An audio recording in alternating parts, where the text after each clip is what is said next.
Single dad paid for her coffee when her card was declined. He had no idea who she really was. "I'm sorry, ma'am, your card's been declined." The words rang out like a shot in the middle of the crowded cafe, simple, factual, but to Camille Hartley, they landed. Like a slap sharp unexpected, she froze underneath her tailored trench coat and polished heels. Her world stumbled for just a second. "Could you please try again?" she said, calm, but clipped her eyes fixed on the payment terminal. A pause. Then the second chime declined.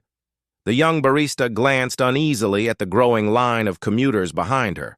Camille's gaze darted downward. No wallet, no backup card. Her phone dead of all mornings, of all possible moments. Today had to be the one where control slipped through her perfectly organized life. "I'm terribly sorry," she said, her voice softening with an edge of genuine embarrassment. "I must have left my wallet upstairs. I work in the building. Could you hold the order for just a few minutes? I'm afraid we can't hold drinks during peak hours," the barista replied. Polite but firm. A sigh from somewhere in line. A muttered "come on" from a man in a tailored suit 2 spots back. No one recognized her, and for Camille that was somehow more disorienting than the declined card. Then a voice low and warm broke through the tension. "I got it." She turned. A man stepped forward. Mid-30s, maybe worn navy shirt, faded jeans, scuffed black sneakers. He held a small cup of water in one hand, a debit card in the other. "It's just a coffee," he said gently. "Happens to the best of us," before she could protest. He tapped the card. The machine beeped, approved. The barista smiled with relief. The line moved again. Camille stood still, unsure of what just happened. It wasn't the cost. It wasn't pride. It was something else unraveling. Inside her, "You didn't have to do that," she said quietly, still a little stunned. "I know," he said with a shrug, "but if it were me, I think you'd do the same." He handed her the coffee their fingers didn't touch, but there was a moment, brief, human, unfiltered, where their eyes met. The cup trembled slightly in her hand. A few drops of hot coffee splashed up and landed on her crisp white blouse. "Of course," she muttered without a word. The man reached into his back pocket and pulled out a clean napkin. He stepped forward not too close and gently dabbed the stain near her collarbone. His touch was precise, respectful, the kind that knows exactly where the line is and doesn't dare cross it there, he said softly. "Almost gone." She looked up at him. His eyes were dark brown, steady with that quiet tiredness that only comes from a life lived honestly. There was no flicker of recognition in his face. He didn't know who she was, and for the first time in years, Camille felt like she could breathe. "What's your name?" she asked as he turned to go. He paused at the door, glanced over his shoulder. "Eli," he said, then pushed through the side exit and was gone. Camille remained where she stood, coffee in one hand, the napkin in the other. The ink from the receipt bled slightly into the fibers as if marking the moment no one had ever done that for her before. Not because she was CEO, not because they knew her name, but because for a fleeting second she was just a woman, having a rough morning. 10 minutes later, Camille rode the elevator to the penthouse floor of Hartley and Mercer. The doors slid closed, the city disappeared, and she was once again surrounded by marble glass and quiet authority. But her mind wasn't on quarterly projections or investor meetings. It was downstairs in a coffee shop with a man named Eli. She opened her phone and tried to focus on her emails, but the image of him kept returning not for what he did, but for what he didn't do. He didn't ask for her name. He didn't stay to bask in gratitude. He simply gave, then left, like it meant nothing, like it meant everything. And Camille Hartley, who had spent years building a fortress around her time. Her status, her identity felt something shift inside her. A lock quietly unlatched. It wasn't the coffee, it was the way he walked away, as if he never expected to be remembered.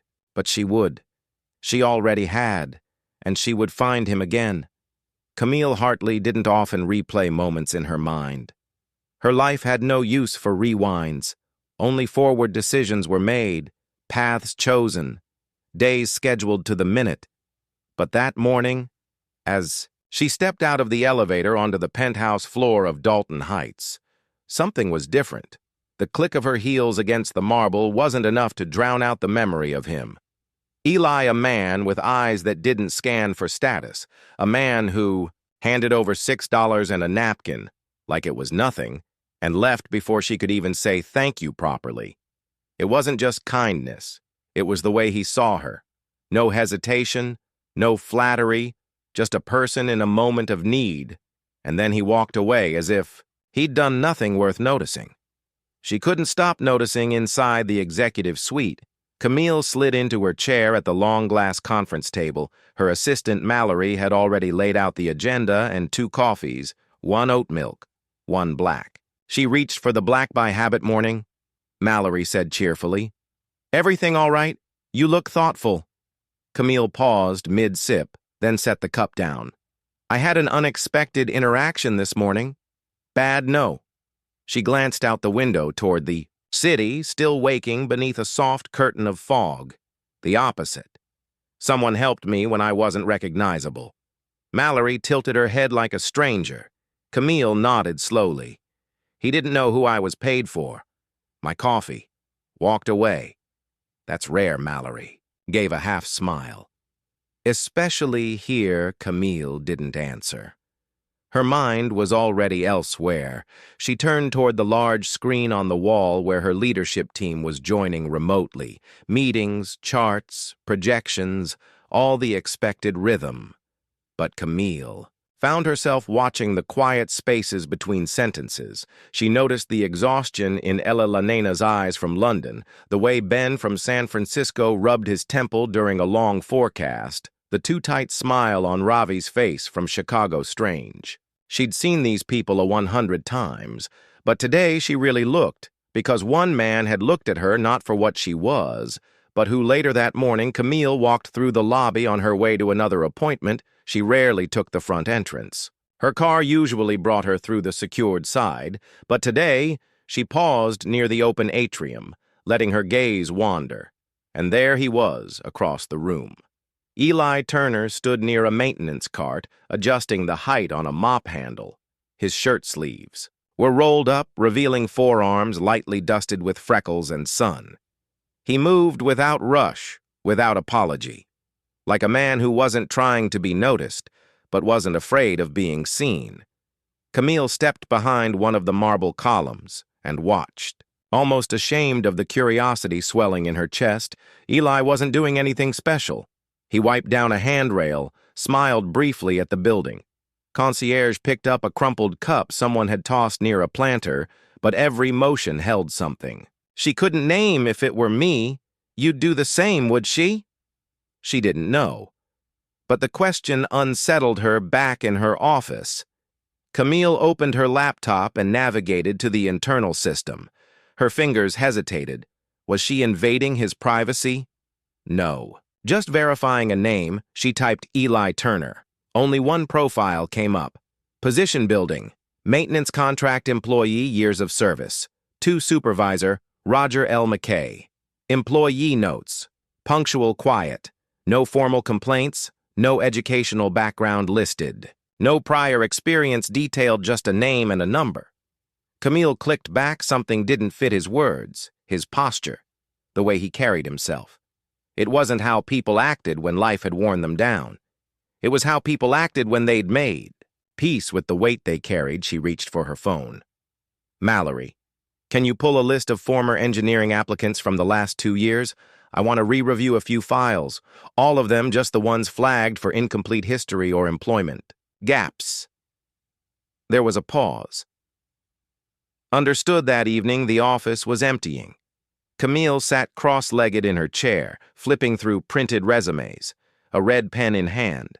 She'd made a habit of doing this late at night, searching for stories between the lines, of bullet points and job titles. And then she saw at Turner Elijah, former title Senior Systems Engineer, VLC duration. 8 years, notable projects. Quantum net infrastructure, design, cloud bridge, redundancy, overhaul gap, 3 years explanation, personal. Leave the application had been rejected automatically. A red line through the front page, a note scribbled in the margin.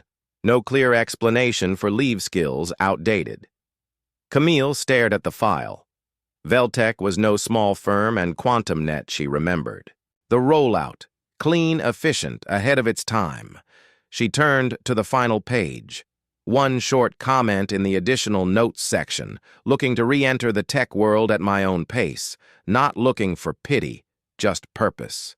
Camille closed the folder and leaned. Back in her chair, outside the floor-to-ceiling windows, the city glowed in soft amber light. Somewhere down there, people hurried home, chasing warmth, chasing rest. But she wasn't thinking about cities or forecasts or shareholder calls. She was thinking about a man who had once built systems for companies now worth billions, and who now quietly wiped down glass doors for people who never looked twice. He hadn't asked for anything. He never once said, "I used to be somebody." And somehow that made him more than anybody she'd met this year. The next morning, Camille stood by the elevator with the decision already made. Mallory, she said, holding the folder in one hand, canceled the panel interview. For Thursday, Mallory blinked. The tech consultant won. Camille nodded. "Bring him to me directly. No panel, no layers, just him and me." Mallory hesitated. "That's unusual." Camille looked up, her voice clear. So is he? The folder sat unopened on Camille's desk for nearly 20 minutes. It wasn't that she lacked time. It was something else, something that tugged at her chest each time her fingers grazed the edge of the manila cover. A feeling she wasn't used to.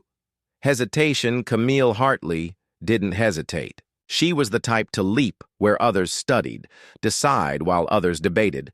But this wasn't business. This was something personal disguised in a file, a name printed in black ink. Eli J. Turner, the man who paid for her coffee, the man who left. Before she could thank him, the man who held a quiet dignity so rare it felt like an echo from another era. With a quiet exhale, she opened the folder.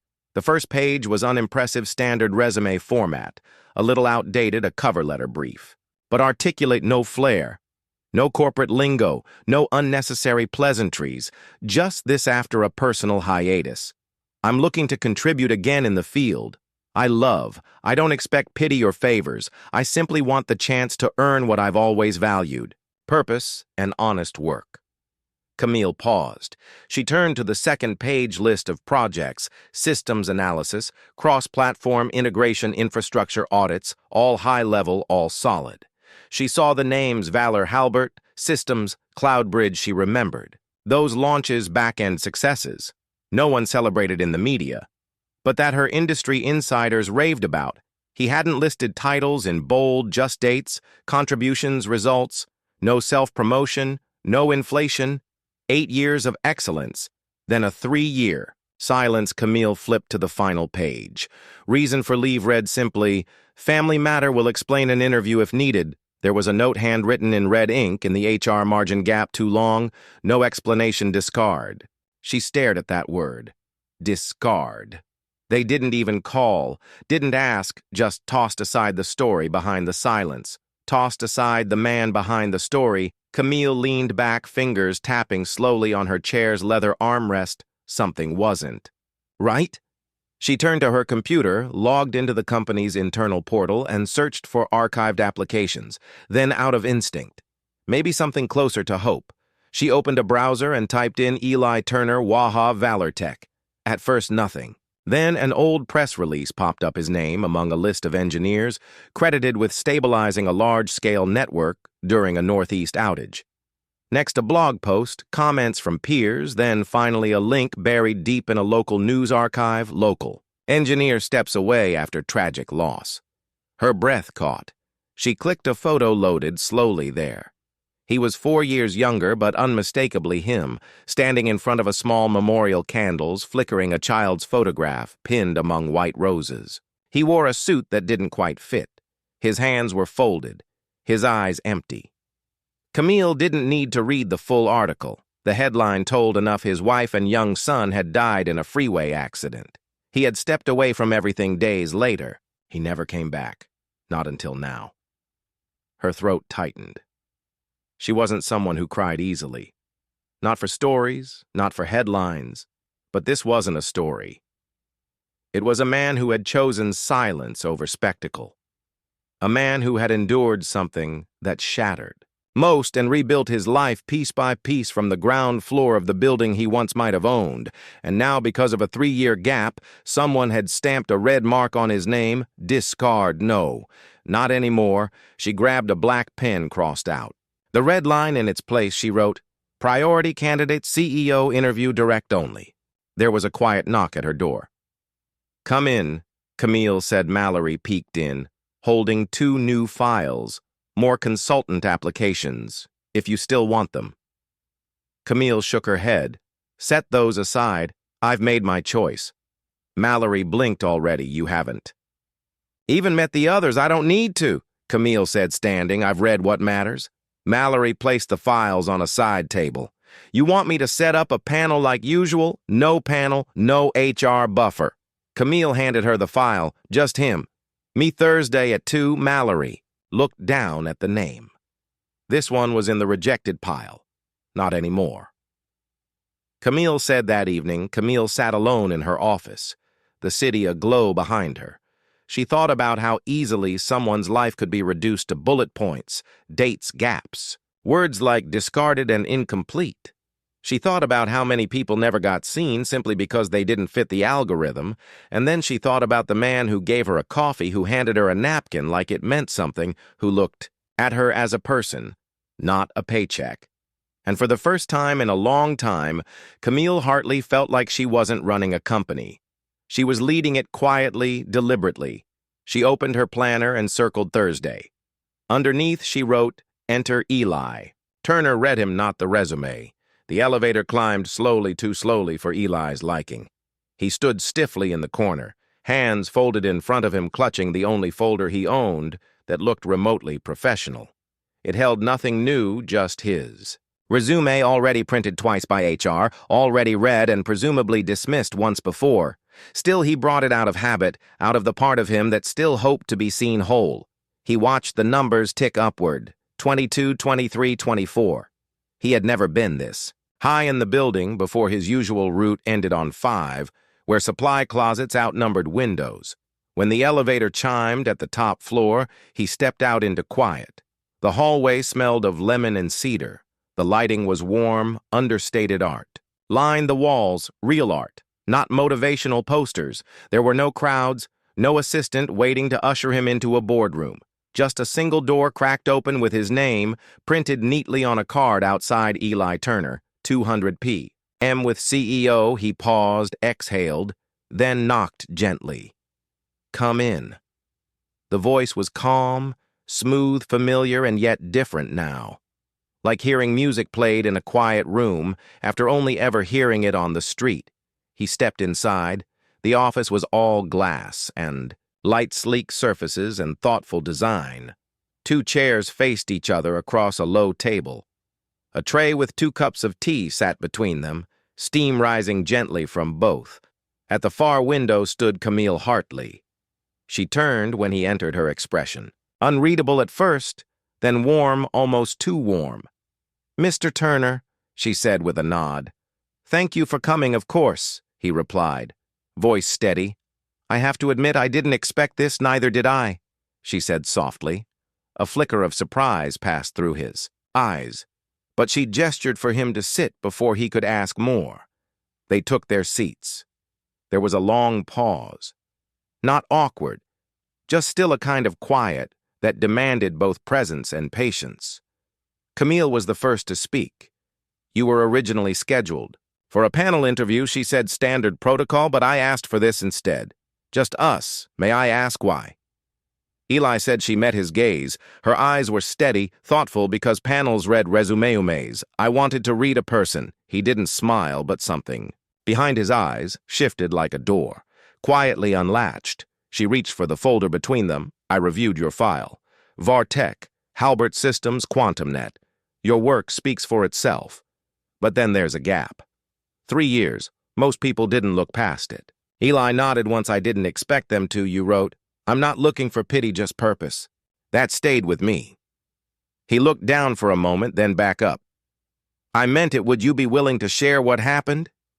He didn't answer right away. Instead, he placed his hands on his knees, fingers tightening slightly. "Then I lost my wife and my son in a car accident. I stepped away from work to survive." Camille didn't respond with the usual, "I'm so sorry." Instead, she simply nodded, not in sympathy and understanding. Eli continued for a long time. "I couldn't fix anything, not even the smallest things. I'd built systems worth millions, but I couldn't get out of bed, couldn't pack a school lunch without breaking, and then slowly I started cleaning at first. Just the house, then my friend's store, then buildings, floors, windows, things I could fix with my hands when my heart had nothing left." Camille said nothing, but her eyes burned. Eli exhaled when I finally had enough strength to re-enter the world I left behind. I realized the world didn't exactly hold a seat for me anymore. Skills moved on, so did hiring managers. She took a sip of her tea, then set the cup down carefully. "You're overqualified for half the roles we have open. You know that, right? Yes? So why apply for one of them?" He smiled faintly because it wasn't about climbing again. I just wanted to stand again. There was silence again, this time full of weight, respect, something else. Camille leaned back slightly, fingers intertwined. "I didn't bring you here to offer pity, and I'm not interested in saving anyone good," he replied, "because I'm not interested in being saved." That made her laugh quiet, real. "I wanted to meet the man who saw a stranger struggling over a cup of coffee and didn't make it about himself, who didn't try to impress or linger or collect some invisible credit." Eli looked down, then up again. "It didn't feel like something I needed thanks for, but it was," she said gently, "because for the first time in a long time, someone saw me not as a title or a salary or an obligation, but as a human being, in a moment of need." Eli's brow softened. "You looked capable, just tired." "I was both," she admitted, "and no one ever calls that out. Not like that." He looked at her more fully now. The woman across from him wasn't the tightly wound executive from his assumptions. She looked steady. Yes, but also worn. Not in weakness, in effort. There was something in her silence that reminded him of himself. She reached for a second folder, sleek black, no red pen in sight. "This isn't for an entry-level role." She said, "It's for lead systems consultant, high stakes, demanding, but if you accept, you'll be exactly where you belong." Eli hesitated, then opened the folder. He read the offer, then looked up. Expression. Unreadable. "You're serious?" "I am." "You barely know me." Camille smiled. "That's not true. I know you better than most candidates I've hired in years because I've seen you clean what others step over. And I've watched how you carry what most people can't name that tells me more than any reference ever could." He closed the folder and set it gently on the table. "I'll accept," he said, then paused, but only on one condition. She raised an eyebrow. "Let me pay for the next coffee." Camille let out a soft, surprised laugh deal when he left the office. The sky outside had shifted. The late afternoon sun poured across the marble floors, casting long shadows behind him. And for the first time in a long time, Eli Turner didn't feel like a man passing through glass doors. He felt like a man who might one day build them. The offer letter sat on Eli's kitchen table unopened. He stared at it as he washed the dinner dishes, his hands moving through warm water and soap, methodical. Slow, the clatter of a fork against the sink broke the stillness. The radio hummed low in the background, playing something soft and old, something his wife used to sing along with when no one was watching across the room. His daughter Lily sat cross-legged on the floor, drawing crayons, scattered, her tongue peeking out in concentration as she worked on what looked like a house surrounded by stars. He dried his hands, picked up the envelope, read the name again. Camille Hartley, CEO, Mercer Digital. Not just a coffee, then not just a moment. Not just a woman with a card that failed and a stain on her blouse that morning at the office. had felt surreal. Her presence, so composed and certain, had made him feel like a man, stumbling into someone else's world, but the way she'd looked at him really looked. He hadn't felt beneath her. He'd felt seen still now, that the quiet had returned. Doubt crept in like cold through an old window. Could he really do this again? Could he sit in meetings, build systems, carry weight that wasn't just personal but professional? Again. He opened the envelope. The salary was generous, more than enough to pull them out of the edge of scraping by mode he'd lived in for years. But it wasn't. The numbers that struck him, it was the handwritten note tucked behind the formal papers. You earned this. Not in spite of the years you stepped away, but because of how you came back. Don't doubt it. No signature, just that he set it down, looked over. At Lily, hey, Bug, he called. She looked up. Do you remember the day I forgot your lunch? And we had to share the vending machine peanuts. She giggled. And we made it a tea party at the bus stop. He smiled. Would it be okay if I started a new job, one that means I might be home a little later some nights, but it's something I used to love? She nodded, then tilted her head. Will you still make pancakes on Sundays every Sunday? Then it's okay. He reached out and pulled her close, pressing a kiss into her hair. Maybe it was time. Maybe finally the world had made space again. The next day, Eli returned to Dalton Heights, not as a janitor, not with a mop cart or a supply list, but in slacks and a buttoned shirt that still held the faint scent of starch. His new badge read E. Turner Technical Strategy Consultant. He touched it once before entering the elevator up. He noticed the stairs in the hallway. Some recognized him, a few frowned, some smiled, awkwardly, uncertain if they should greet him differently. Now it didn't matter, he wasn't here for recognition. He passed by the floor he used to clean past the supply closet he once organized, just to keep his hands busy, and walked into a new space. The 22nd floor was quiet, but buzzing beneath the surface. Like the moment before a song begins, Camille wasn't there, but a desk had already been prepared for him tucked near the corner with a large whiteboard, dual monitors, and a sticky note that read, "No rush, but we're glad you're here. CH." He smiled at the brevity. She wasn't trying to impress him. She wasn't trying to own the moment she had just opened a door and let him step through. The first few days were quiet. He spoke. Little listened a lot. People underestimated silence. But silence, Eli had learned, was a kind of data.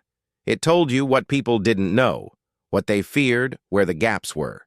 He reviewed outdated protocols, mapped out infrastructure pain points, not publicly, not loudly, just thoroughly. Sometimes Camille passed by. She never lingered, never hovered. But once she paused just long enough to say, "I heard about the outdated cache servers you flagged that's been causing problems for months." He nodded. "They're not built wrong," he said. "They're just built without thinking about who has to carry the weight when they fail." She smiled. Faintly. "People don't usually talk about systems like they have a soul, they don't." Eli replied. "But people do, and people build them."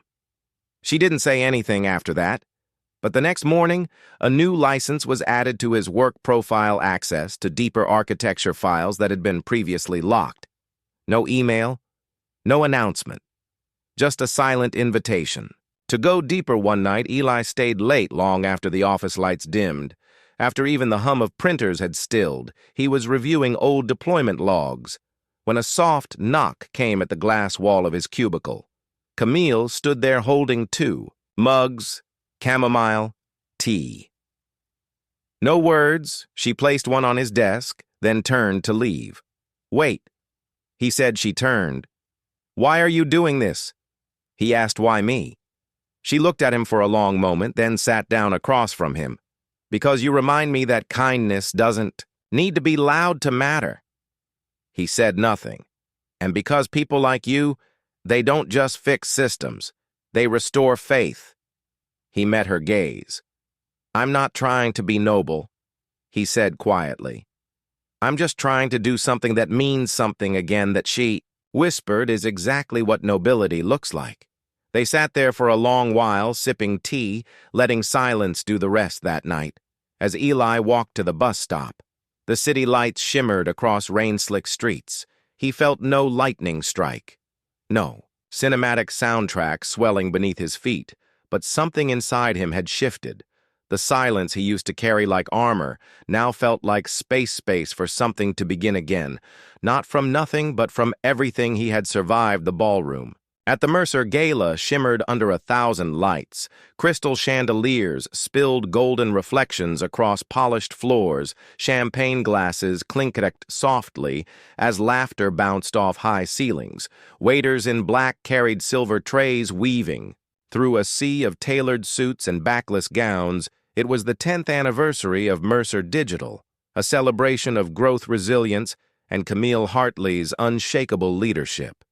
And yet, as she stood near the floor-to-ceiling windows, smiling politely, shaking hands with investors and board members, Camille felt oddly detached, like she was watching herself perform a role she'd outgrown. She had orchestrated every detail of the event. The string quartet near the dais, the curated menu, even the custom lighting design that made every photo look like a magazine cover. But something in her felt unlit. Her shoulders ached under the weight of the midnight blue gown. Her hair and elegant waves felt too carefully placed. Her eyes scanned the room, not for praise but for someone who hadn't yet arrived. Then, like a note held just long enough before a chord change, he appeared. Eli. He stepped in through the service corridor dressed in a simple black tuxedo. No tie clean, understated a man who didn't need to announce himself to be noticed. Camille saw him before he saw her.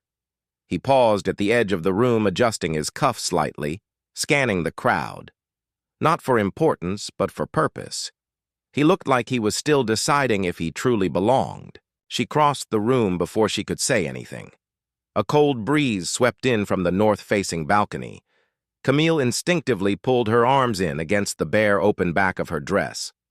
Eli noticed, and without a word, he stepped forward and draped a deep navy wrap over her shoulders. She looked up at him, startled by the warmth, not just of the fabric, but of the gesture. "You always notice," she said softly. "I pay attention," he replied. "Especially when no one else is." She held the wrap in place, but his fingers lingered a half-second too long against her arm. It wasn't intimacy. It was reverence. And for Camille, that felt far rarer before she could respond. A hush fell over the room. The final toast was made. The quartet struck its last note. Then, a soft announcement: guests are invited to the South Terrace for the fireworks show. People began to move. Camille turned to Eli. "Come with me," they stepped out into. The night, the air was cool and smelled faintly of jasmine and distant smoke. The terrace overlooked the skyline, now painted in shades of navy and gold across the river. The first firework exploded a bloom of red, crackling quietly before fading into sparks. Camille exhaled. "Every year I stand here for this part," she said, a smile at the cameras, pretend like the show means something. Eli glanced at her, and this year she looked out at the sky. Another burst, this time in silver and blue. This year. "It actually does." He said nothing. "You know what I've learned," she said, voice lower now, more herself. "People think leadership is about control, about always being right, always ahead. But lately I've been wondering if it's actually about noticing. The way you do." Eli turned to her fully. "Now, noticing doesn't take power," he said. "It takes presence most people don't stay long enough to really see." She looked at him, not at his clothes or his resume or his silence, but at him, the man who had once paid for her coffee without asking for anything in return. The man who still looked like he'd rather be underestimated than misunderstood. "You know," she said softly, "when you first handed me that napkin, it wasn't the gesture that stayed with me, it was the care, like you knew where the edge was and refused to cross it. I've lived on that edge." She said, "You learn to respect it." A long pause. "Why are you always so careful?" she asked, not accusing but genuinely curious. He looked back at the sky as another firework scattered gold across the clouds. "Because I know what it feels like when no one is careful with you." The words landed somewhere deep inside her, not just heard, felt. Camille reached for his hand, not dramatically, not for show, but quietly, intentionally. Their fingers met like puzzle pieces that had always belonged. "Thank you," she whispered Eli. Didn't ask what for. He simply squeezed her hand gently. "Always." They stood there side by side as the sky broke open with light red, blue, silver, gold reflections shimmered in the glass behind them, but neither of them looked back. After a long moment, Camille turned slightly. "What would you have done if we never met that day at the cafe?" Eli considered. "I think we still would have met, maybe in an elevator or at the coffee machine or the hallway you used to rush past." She smiled. "You think everything's meant to be?" "No," he said. "I think some things happen because someone decides to stay in the moment long enough to matter." She looked at him, then really looked, not as an employee, not as a charity case, but as a man who had rebuilt himself from silence and taught her to listen to her own. The crowd behind them began to trickle back inside, laughter, returned glasses refilled. But Camille and Eli lingered. One more. Firework bloomed. She leaned into him, resting her head briefly against his shoulder. He didn't move. And for the first time in a very long time, she didn't feel like she was leading a company or commanding a room or proving her worth.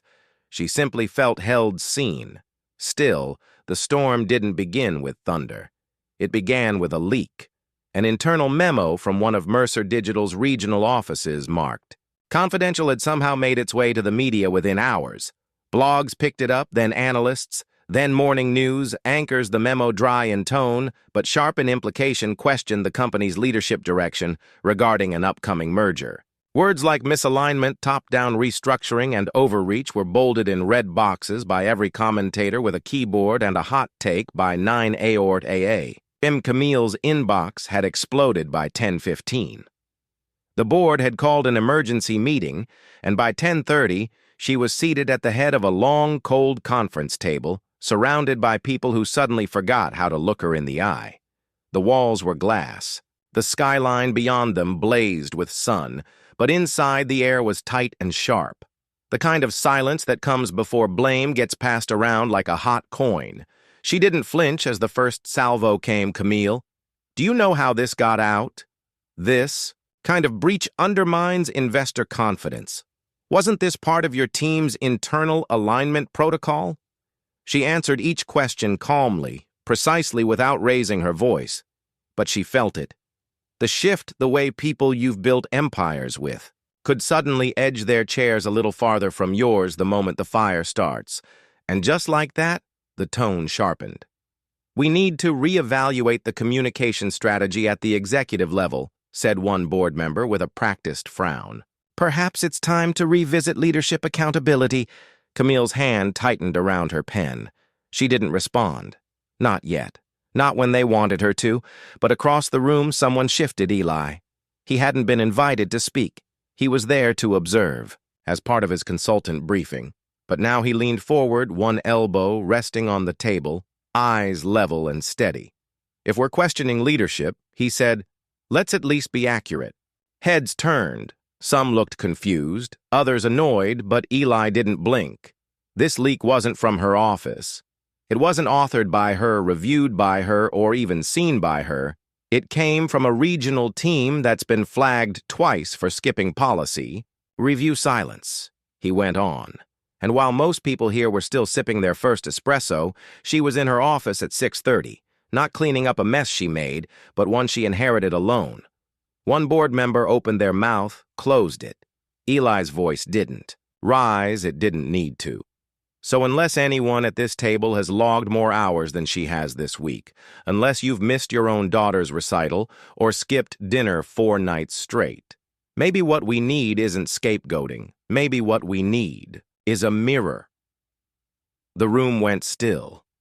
Camille turned her head slightly toward him. Her face revealed nothing but inside something broke and softened at once. A pause. Then Camille finally spoke. Her voice measured, calm, but different. Now, steadier, think. "You, Mr. Turner?" A few murmured acknowledgments followed. Some changed the subject. Others pretended to take notes, but the tone of the meeting had shifted irreversibly. She had been defended by the man who once cleaned this floor, not out of loyalty, but out of truth. After the meeting, Camille lingered behind a stacking papers. Slowly, Eli stood by the door as if waiting to make sure the room had truly emptied before speaking. When she finally looked up, her expression had changed, less guarded. "More real, you didn't have to do that," she said. He tilted his head. "Yes, I did." She crossed her arms, not defensively, but like someone containing emotion too fragile to spill into public. "Why?" "Because you were alone," he said simply. "And I know what that feels like." There it was. Again, the way he said things with so few words and yet left nowhere to hide. She looked at him, eyes searching. "You really believe that's enough, just showing up?" Eli stepped closer, not in challenge, in presence. That's where everything starts. A long silence filled the space between them, and then her shoulders eased, not in surrender, but in permission. Permission to not hold everything up for once, to let someone stand beside her without questioning the cost. Later that day, she found herself walking down the hall alone, heels softer than usual against the carpet. She paused outside the analytics wing and saw Eli through the glass, crouched beside a younger employee, Mia, from the data team. Her eyes were red shoulders, hunched, a clear sign of a quiet breakdown. Eli didn't say much, just sat with her, waited. Then he said something Camille couldn't hear. But whatever it was, Mia nodded slowly. Her breathing evened. Her fingers stopped trembling. Camille didn't need to hear the words. She recognized the rhythm. It was the same one Eli had used with her, not fixing, not saving, just staying that night. Camille sat in her office overlooking the city. The sun had dipped below the skyline painting, everything in hues of rust and lavender. She opened her laptop and drafted an internal memo, not to defend herself, not to shift blame, but to reaffirm a principle.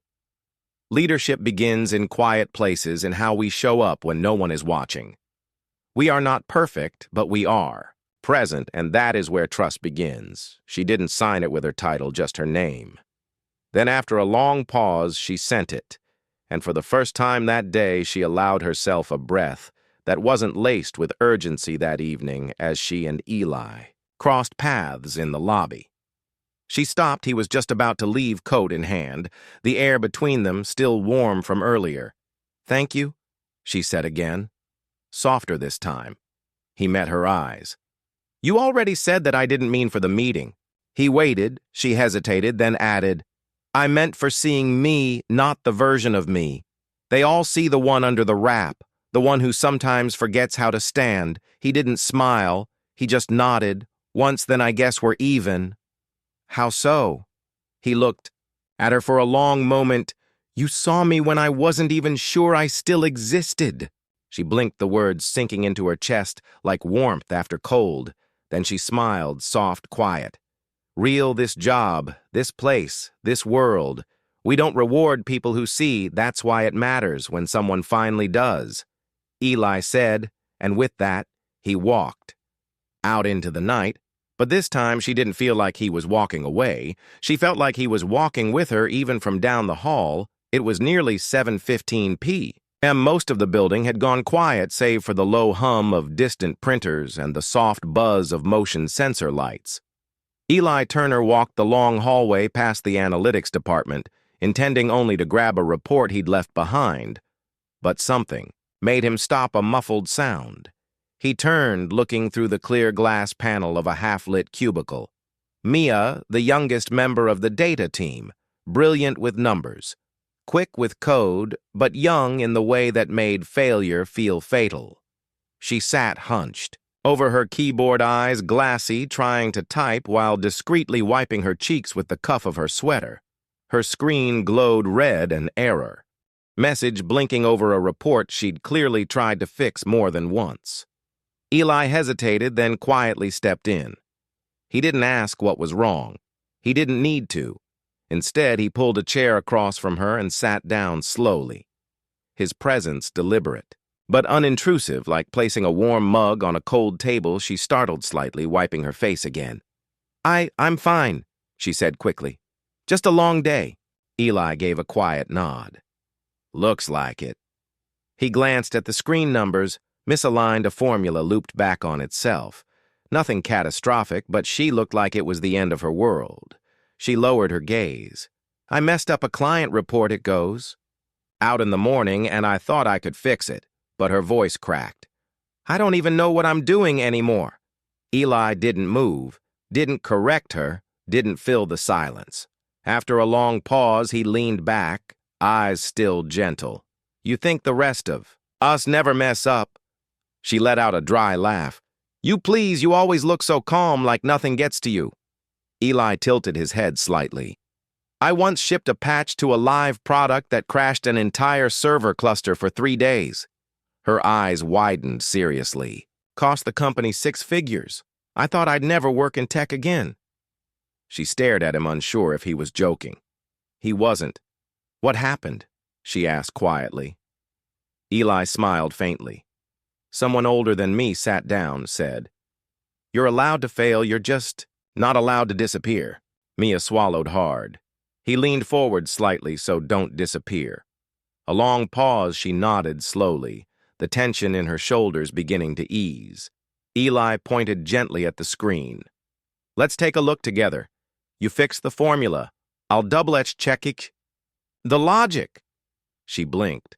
You don't have to. I know, he said, that's not why I'm here. She exhaled, and for the first time that night, her hand stopped trembling. They worked together in silence 20 minutes. A few lines of cleaned-up code, a formula realigned. Error cleared. The screen turned green. Maya let out a breath, like she'd been holding it all day. Thank you, she whispered. Eli stood pushing in the chair. Not a rescue, he said. Just company.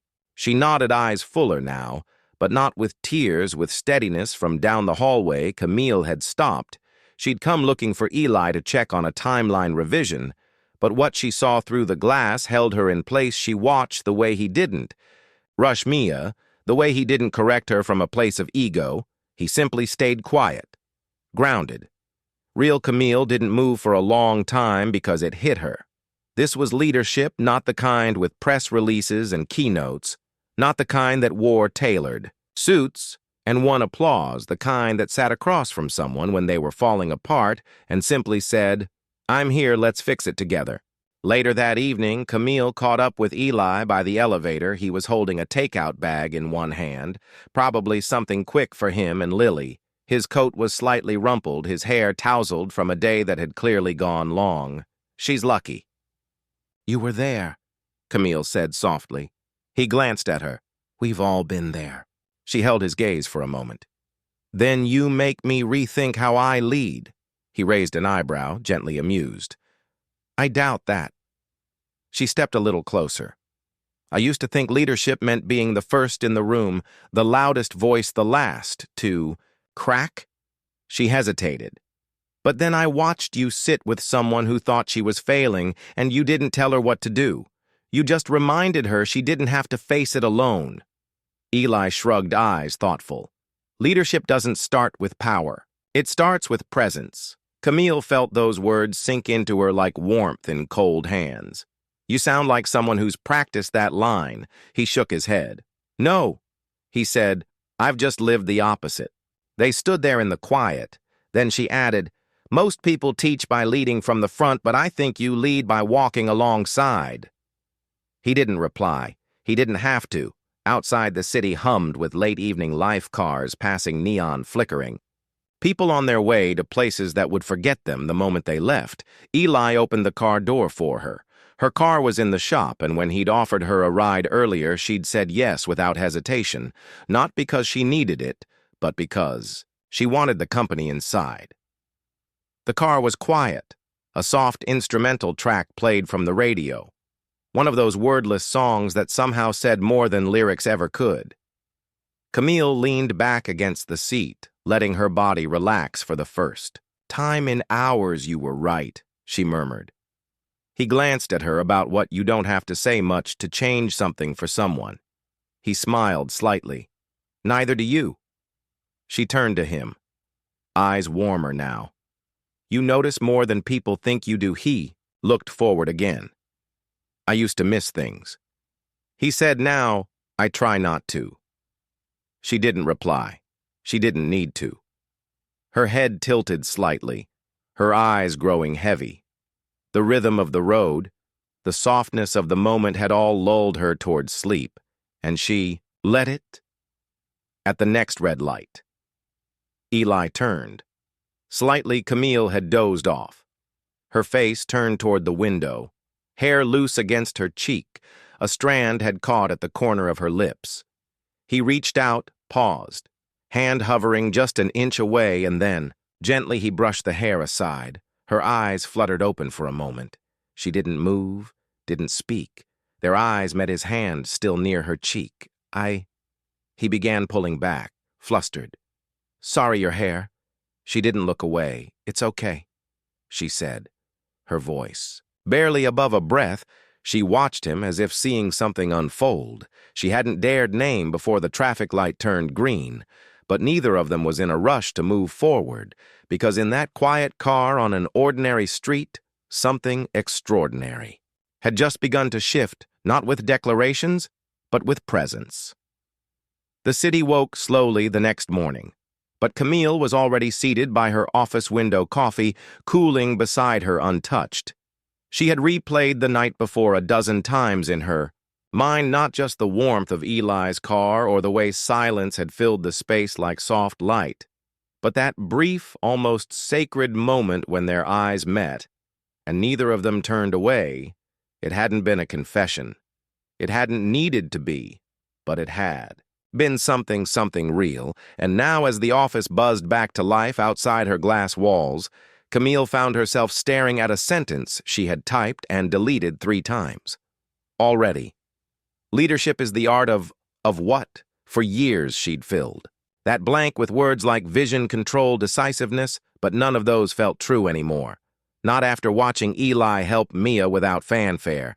Not after hearing him defend her in the storm room without waiting for credit. Not after the way he'd brushed a strand of hair from her cheek like he was handling something irreplaceable. She turned back to the sentence. Leadership is the art of seeing without assumption, staying without agenda, and speaking only when your words carry care. She paused. Then, clicked. Save that afternoon, Camille and Eli found themselves walking down the same hallway again. Side by side, she was holding her tablet, scrolling through team performance metrics, but her eyes kept drifting toward him. He noticed you're unusually quiet today, he said. I'm thinking about... She stopped mid-stride, lowering her tablet. You! Eli raised an eyebrow. Surprised that direct, huh? She smiled. I'm learning to skip the part where we pretend we're not already thinking about the same things, he chuckled under his breath. All right, I'll bite. What about me, Camille? Tucked a strand of hair behind her ear. I used to think I had to lead from out front, keep my head down, my heart tucked in, always 2 steps ahead. But then I watched you just sit with someone who was falling apart, and you didn't fix her. You didn't control the moment, you shared it. Eli looked at her brow furrowed gently. It didn't feel like a leadership move. That's because it wasn't one she said, it was a human move. And that's what made it powerful. They stood in the corridor, the usual rush of staff passing them unnoticed, you know. She added, for all the noise in this place, it's the quiet things that have changed it most. Maybe because quiet is where truth hides, he said. She looked at him then. Not just professionally. Not as a woman intrigued by a man she admired, but as someone profoundly changed by his presence. You're not just here to help us build better systems, she said softly. You're here to help us remember why we build them. He held her gaze steady present. And you're not just here to lead the company, he said. You're here to remind people it's still made of people. She smiled, but there was a hint of sadness there, too. I've spent so long being efficient that I forgot how to be available. Then it's a good thing someone reminded you. She tilted her head, and what reminded you? He looked out the window for a long moment before answering. Loss, he said quietly. Losing everything? Strips the noise you remember. What matters? You stop chasing applause and start choosing presence. Camille didn't speak. She just nodded as if every word had landed exactly where it needed to.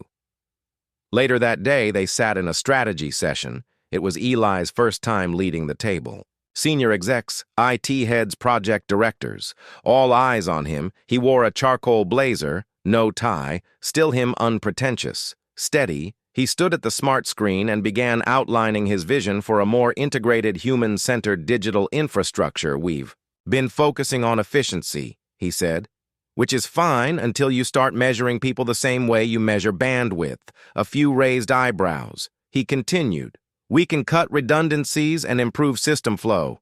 That's easy, but what we should be doing is designing infrastructure that supports the people using it, not punishes them for human error.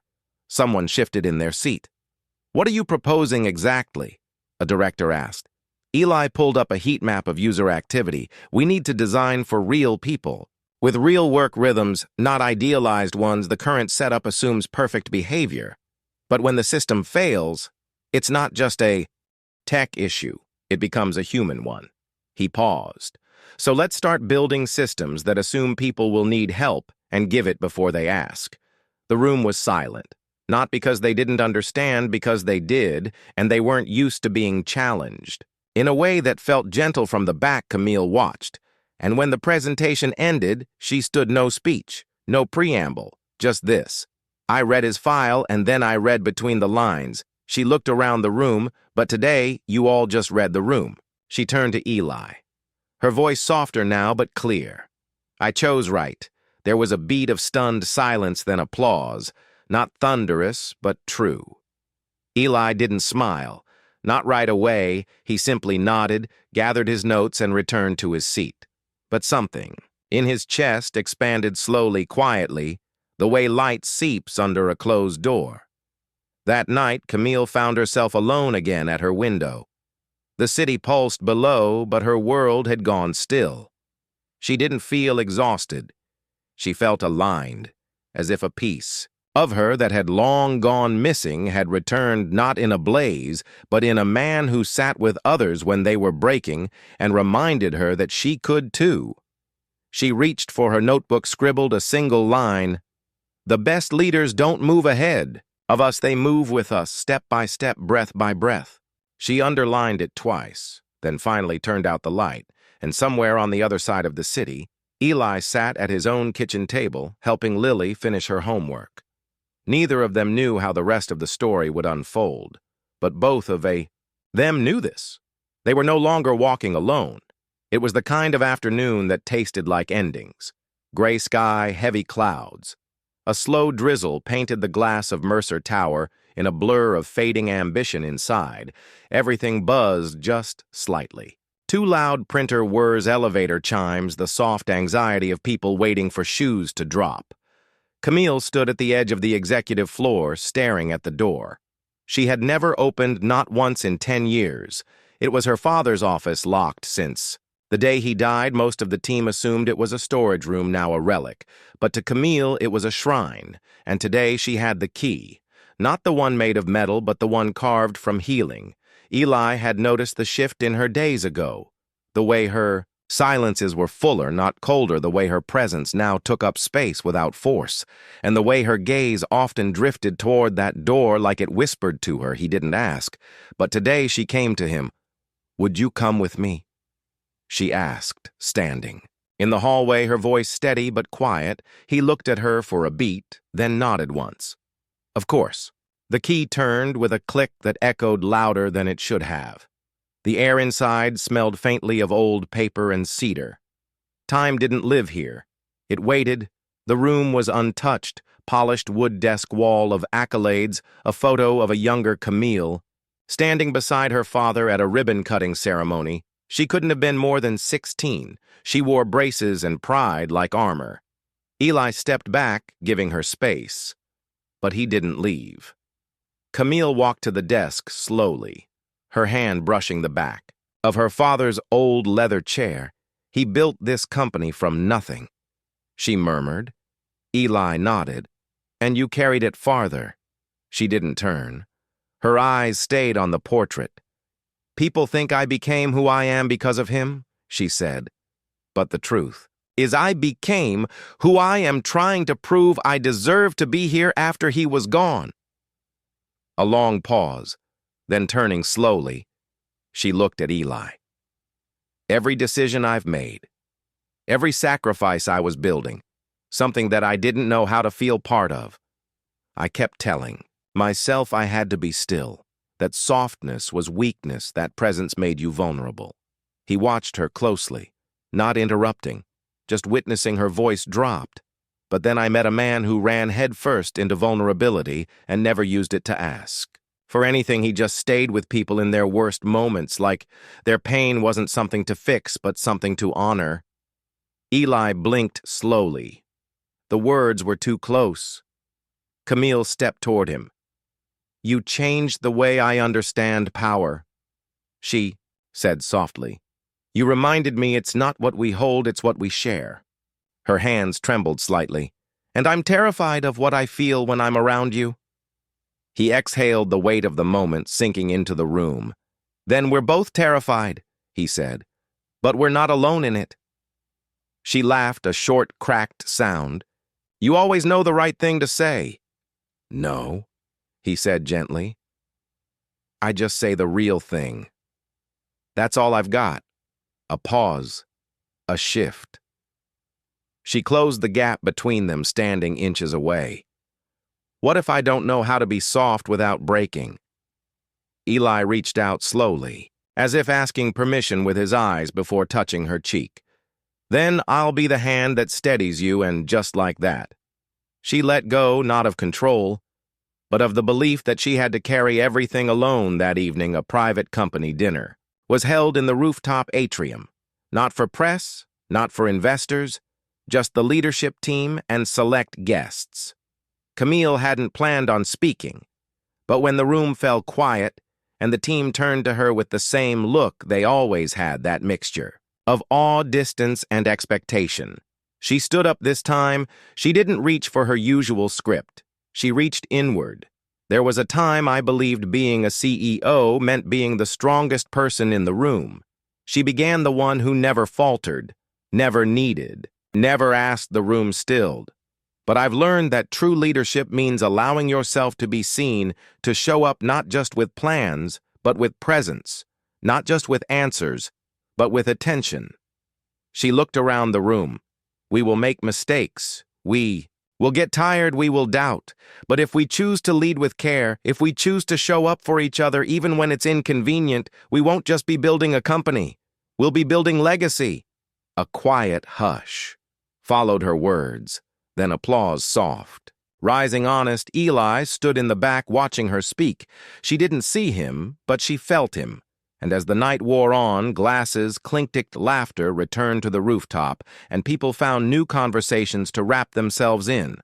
Later, Camille found Eli on the outer terrace, leaning against the railing, looking out at the skyline. She joined him in silence. After a while, he spoke. You spoke like someone who finally believes they belong. She nodded because someone finally stood still long enough for me to hear the echo. He looked at her then. What do you hear now? She turned toward him, her face open, luminous. That I'm not building this alone anymore. A pause. Then she reached into her pocket and pulled out something small, an old brass compass, slightly tarnished, but still shining in the moonlight. It was my father's, she said. He said it always brought him back to where he was meant to be. She held it out to him. Now I want you to have it. Eli froze. Camille. It's not a gift, she said gently. It's a promise that wherever this leads, we'll both keep finding our way together. He took the compass, not because he needed direction, but because it meant he was part of her map for the first time in years. She didn't feel like the last one standing. She felt like someone who had finally arrived, and beside her stood the man who helped her get there, not by pushing or pulling, but by walking beside her. Step by step, breath by breath, the first snow arrived unannounced. No grand flurry, no fanfare, just a quiet hush that settled over the city like a blanket softening the edges of rooftops and busy sidewalks outside Mercer Tower. Even the traffic moved slower, as if the world had finally remembered to breathe inside warmth hummed from floor lamps and idle computers. But on the 28th floor, Camille Mercer's office, something had changed. The desk was still there. So were the glass walls and the skyline view, but the room no longer felt like a fortress. It felt like a living room, a little messy, a little real. And at the center of it, Camille sat cross-legged on the floor beside Lily Turner, 2 mugs of cocoa between them, and a stack of old photos scattered in their laps. "Is that really your dad?" Lily asked, holding up a picture of Camille's father standing next to a teenage version of her grinning in braces. Camille laughed. "Yep, he had that mustache for most of my childhood. I thought he looked like a detective." "He kinda does," Lily said, then turned the photo sideways. "But you look different, less serious." Camille tilted her head. "I think I was." Lily studied her, squinting slightly. "You're not as scary as people say you know." Camille raised a playful eyebrow. "People say I'm scary," Mr. Harris said. "You once fired a guy just by looking at him." Camille chuckled. "He quit, actually. But yes, I used to wear more eyeliner." Lily giggled, then leaned in close. "I like this, you better." Camille smiled softly. "So do I." Just then, the door creaked open. Eli entered, brushing snowflakes off his coat, his cheeks flushed with cold. He froze when he saw the scene, his daughter and Camille, knees touching hands, sticky with marshmallow laughter, hanging like mist in the air. "Sorry," he said. Didn't mean to interrupt. Camille stood brushing crumbs off her jeans. "You're not." He gave her a long look. "I brought the pie, the good one." Lily leapt up. "Pan homemade and still warm." She bolted toward him. "You're officially the best dad ever." He handed her the foil-wrapped pie, and she disappeared down the hallway toward the kitchenette. Now it was just the 2 of them. Camille stepped closer. Eli looked around the office. "This place feels different." "So do I," she said. They stood in the golden quiet years of loneliness and healing between them. "You could have gone anywhere," she whispered. "You had job offers from companies I used to lose sleep over." "True," he nodded, "but none of them had Lily." "Or you." She swallowed the lump in her throat. "Are you sure?" she asked. "About this, about us?" He stepped closer, his voice lower now.